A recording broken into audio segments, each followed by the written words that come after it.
मुझे ये बताइए, इस देश का पहला अक़लियत का प्रेसिडेंट आपको याद है? मुस्लिम प्रेसिडेंट कौन है? देखिए, हाँ। ये हमारे जाकिर हुसैन साहब थे, फखरुद्दीन अली अहमद थे, हम्म। और बाद में एपीजे अब्दुल कलाम हुए। हम्म। 3 इस देश के राष्ट्रपति, मुसलमान 30 इस देश के राष्ट्रपति हुए, हम्म। और 5 मुख्यमंत्री हुए, 5-6 आसाम में हुए, राजस्थान में हुए, महाराष्ट्र में हुए, और बिहार के अंदर हुए। 4-5 ये इलेक्शन कमिश्नर हुए। और फौज के अंदर भी लेफ्टिनेंट जनरल से लेके बड़े बड़े रोल मुसलमानों ने प्ले किया है। मुख्य चुनाव और अक्सर 2 ही हुए हैं। हाँ, हाँ हाँ, ठीक ठीक ठीक है, ठीक है, ठीक है। देखिए, अरशद मदनी की बात को संजीदगी से लेने की जरूरत नहीं है। अरशद मदनी तो 60-70 साल से पावर में रहे। उनके असद मदनी, वो राज्यसभा के मेंबर थे। सबसे पहले मुफ्ती किफायतुल्लाह, जो बानी थे जमीयत उलमा हिंद के, वो खुद राज्यसभा के मेंबर थे। एक चीज है, देखिए, इसमें एक बात और जोड़ रहा हूँ। आतंकवाद से लड़ने के लिए सबसे बड़ी जिम्मेदारी क्या है कि आतंकवादी मुसलमान है, मुसलमानों के लिबास में है, और दाढ़ी टोपी में है, और इस्लाम की बात कर रहे हैं। तो ये लड़ाई, सख्त लड़ाई है। मुसलमानों को लड़ने की जरूरत है। ये बताने की जरूरत है कि जो आतंकवादी है वो मुसलमान नहीं, और जो मुसलमान है वो आतंकवादी नहीं।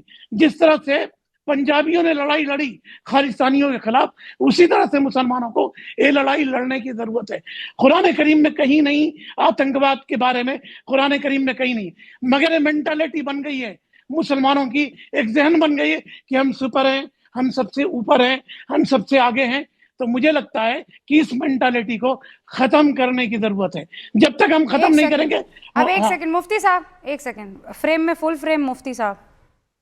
मुफ्ती साहब, मैं आपसे उम्र में छोटी हूँ, मतलब मेरे ख्याल से अच्छी खासी छोटी होंगी, लेकिन मैं आपकी बलाएं ले रही हूँ स्क्रीन पर। सच में बलाएं ले रही हूँ कि यू टॉकिंग सेंस सर। इस वक्त मुसलमानों को ऐसे उलेमाओं की जरूरत है, ऐसे मुफ्तियों की जरूरत है जो सच्ची बात कहे, विक्टिम कार्ड ना खेले। मेरी आपके साथ बहुत लड़ाइयाँ हुई हैं नदीमुद्दीन साहब। मुझे नहीं पता कि आप क्या खा पी कर आए हैं कि आज इतना बदल गए हैं, और जो बदले हैं ऐसे बदले हैं कि रुबिका लियाकत स्क्रीन पर आपकी बलाएं ले रही हैं सर। नहीं, सुनिए, देखिए, मैं बदले की बात नहीं कर रहा हूँ। देखिए, ये लड़ाई देश वर्सेस आतंकवाद है। ये लड़ाई हिंदू वर्सेस मुसलमान नहीं है। कहीं कहीं बीजेपी के लीडर हमें हेट स्पीच के जरिए गालियां दे रहे, ठीक है, और हम बाद में लड़ाई लड़ लेंगे। मगर फलाह में जो कुछ हुआ है वो गैर फलाही काम है, इससे सख्ती से निपटने की जरूरत है। साहब, मोहम्मद नदीमुद्दीन साहब, मुझे मेरे ख्याल से 10-11 साल हो गए आपके साथ डिबेट करते हुए, है ना? जब मैंने डिबेटिंग शुरू की थी, आप स्क्रीन पर आकर मेरे साथ डिबेट करते थे, तब शायद मैं बहुत ही छोटी रही होंगी। लेकिन आज आप ये बात कह रहे हैं, आपको समझ में आ गई है, जबकि हम हमेशा एक दूसरे की मुखालिफत करते रहे। ये बात तो मैं डे 1 से कह रही थी, जो आज आप कह रहे हैं 10-11 साल बाद। ये मदनी साहब को क्यों समझ में नहीं आ रही है मुफ्ती साहब? देखिए, नहीं, सबको समझ में आएगी। देखिए, आतंकवादी सबसे ज्यादा अगर किसी का नुकसान करता तो अपनी कम्युनिटी के, कट्टरपन अपनी कम्युनिटी के ज्यादा दुश्मन है। जो ब्लास्ट में मारे गए उसमें क्या हिंदू थे क्या? तो मैं कह रही हूं ना, नदीमुद्दीन साहब, ये बात आपके समझ में आ गई, मदनी साहब के समझ में क्यों नहीं आ रही है? आएगी, आएगी। एक बात कह के अपनी बात में खत्म करता हूं। ये आतंकवादी अगर मर जाए तो इनको जला देने की जरूरत है। इनको कब्रिस्तान में दफन करने भी नहीं देने की जरूरत है। जब तक आप सख्ती से नहीं निपटेंगे, ये आतंकवादी खत्म होने वाले नहीं है। ये रातों रात आतंकवादी नहीं हो रहे, ये पनप रहे हैं। इनके माइंड में जो जहन भरा जा रहा, गंदा किया जा रहा, जब तक उसके खिलाफ हम लड़ाई नहीं लड़ेंगे। मैं एक बात अपने दर्शकों को ईमानदारी से बता देती हूँ, और पैनल पर बैठे तमाम लोगों को ईमानदारी से बता देती हूँ। हालांकि मैं ईमानदारी से ही बात करती हूँ, मुझे कोई शौक नहीं है बेईमानी करने का।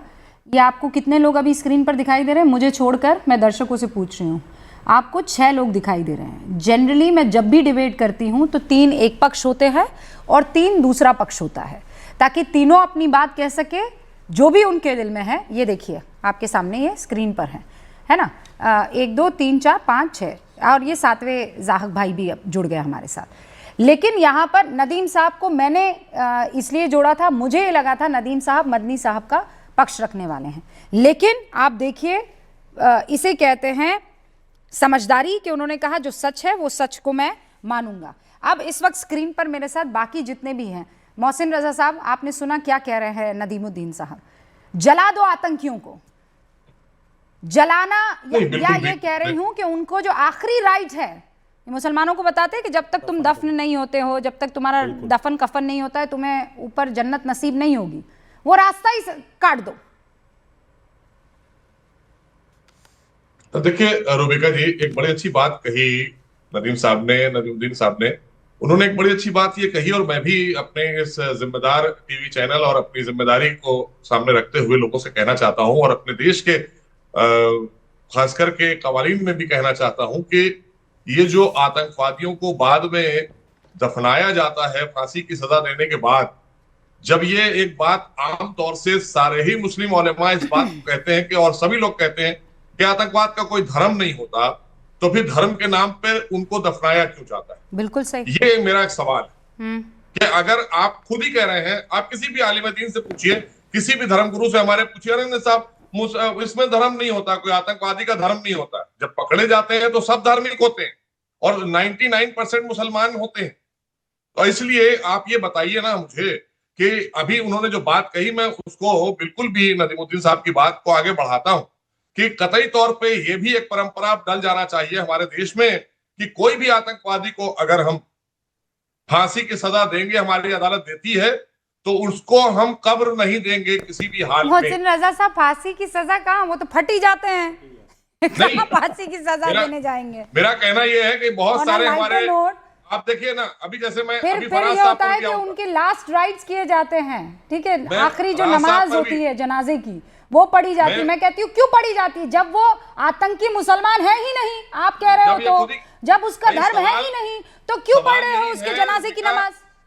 सवाल यही है कि जब वो कोई उसका मजहब धर्म नहीं है, तो भी ये जो धार्मिक लोग खड़े होकर नमाज जनाजा पढ़वाते हैं, इनका क्या कैरेक्टर है? फिर इनका कैरेक्टर वही है ना, विक्टिम कार्ड खेलना शुरू करते हैं। हाँ। अभी प्रेम शुक्ला जी ने बहुत अच्छी बातें रखी, हमारे और भी जो नदीमुद्दीन साहब ने भी बहुत अच्छे से बात रखी। फराज साहब डिफेंस करते नजर आए, जैसे अरशद मदनी साहब डिफेंस कर रहे हैं पूरे आतंकवाद को। ऐसे ही अभी मैंने फराज साहब को देखा, फराज साहब डिफेंस कर रहे थे। इनके अध्यक्ष आप देखिए, वो कहते हैं कि जब हमारी सरकार आएगी तो जिन पर आतंकी मुकदमे हैं हम उनको खत्म कर देंगे।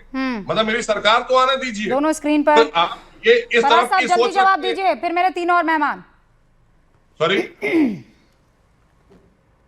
नहीं, हाँ देखिए रूबिका जी, मेरी कुछ नॉलेज कम है, और मोहसिन भाई की मैं इस बात से इत्तेफाक रखता हूं कि जो भी टेररिस्ट है या और जो जिन लोगों ने कहा, मैंने आप अपने ओपनिंग स्टेटमेंट में बोला था, लेकिन वो सिलेक्टिव हियरिंग का शिकार हैं ज़्यादातर लोग। मैंने अपने ओपनिंग स्टेटमेंट में बोला था कि आतंकवादियों को समुंदर में फेंक देना चाहिए।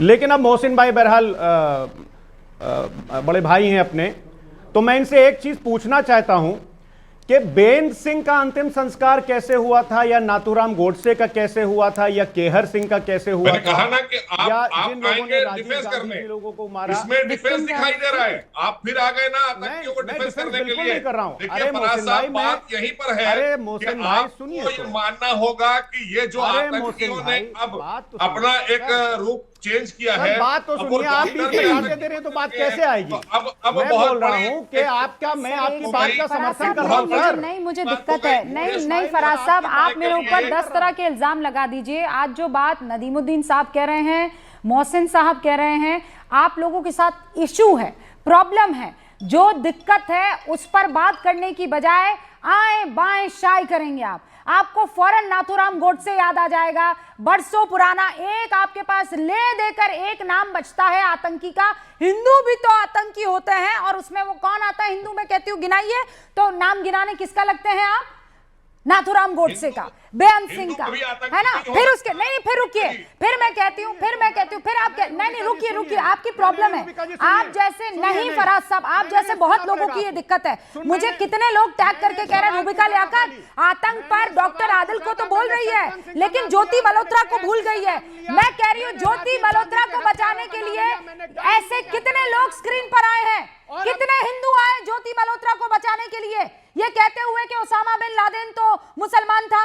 ज्योति मल्होत्रा को बचाने के लिए कौन सा हिंदू आपको स्क्रीन पर आकर बच गया, आए बाय शाय करता हुआ, एक्सक्यूज देता हुआ, विक्टिम कार्ड खेलता हुआ? मुझे ये बताइए आप इस बात को मानिए कि डॉक्टर आदिल मुसलमान था। आप इस बात को मानिए कि डॉक्टर आदिल ने मुसलमानों का शर्म से सर नीचा किया है। आप इस बात को मानिए कि ये डॉक्टर उमर जो है वो इस्लाम की आड़ में आतंकवाद का गंदा खेल खेल रहा था। आपको इस बात को मानना पड़ेगा। आप क्या नाथूराम गोडसे के पीछे छिप रहे हैं? क्या छिप रहे हैं नाथूराम गोडसे के पीछे? आप पड़ेगा कि इस देश में एक परसेप्शन बनाया जाता है। परसेप्शन आप जैसे लोग बनाते हैं। और रुकिए, शांत हो जाइए। मैं फिर नहीं, मैं आज गुस्से में बात नहीं करना चाह रही हूं सर। एक बार फिर नहीं, आप डिरेल कर रहे हैं शो को और टॉपिक को। मैं आपसे एक बात कह रही हूं फराज भाई, नहीं, आप मेरी बात सुनिए। पढ़े लिखे इंसान है आप, मुझे गुस्सा नहीं करना है। स्क्रीन से हटाइए। ये हमेशा आप पॉलिटिकल इस मामले को कर लेते हैं, बीजेपी वर्सेस ऑल। मुझे नहीं करना है। मेरा कोई वास्ता नहीं है बीजेपी से, और किसी मुसलमान को अगर वास्ता नहीं रखना है बीजेपी से ना रखे, मुझे कोई दिक्कत नहीं है। लेकिन हमारे अंदर झांक कर देखना हमारा फर्ज है। जैसे ही मैं आप लोगों को कहती हूं कि इंट्रोस्पेक्ट कीजिए, झांक कर अंदर देखिए, तो आपको याद आ जाता है नाथूराम गोडसे। विक्टिम कार्ड खेलने लग जाते हैं आप। मुझे एक बात बता